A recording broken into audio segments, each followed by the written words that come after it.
очень сильно затянулся процесс.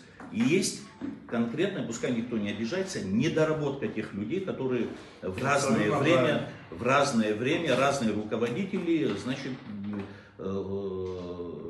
не принято, давно, да, больше 10 лет, да, мы занимаемся вот этим кадастровым учетом, до сих пор. Самая главная идея внедрения кадастрового учета, на мой взгляд, эта идея хорошая, облегчить жизнь нашим с вами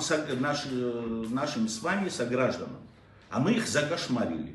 Мы такой сумбур, у нас огромное количество граждан обращаются в БТИ закрытые, какие-то скандальные ситуации.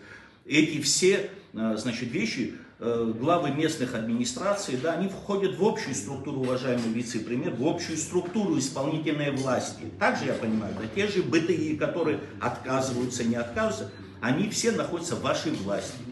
И в вашей власти, значит, принятие необходимых правовых или или кадровых каких-то решений для того, чтобы эти вопросы здесь не звучали сегодня.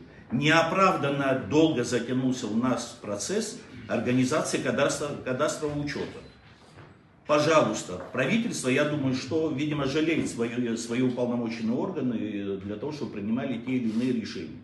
Но эту историю надо закрывать. Вот Сухум отказывается, Гудаут отказывается. У нас что, профсоюзы, что ли, этим заведуют?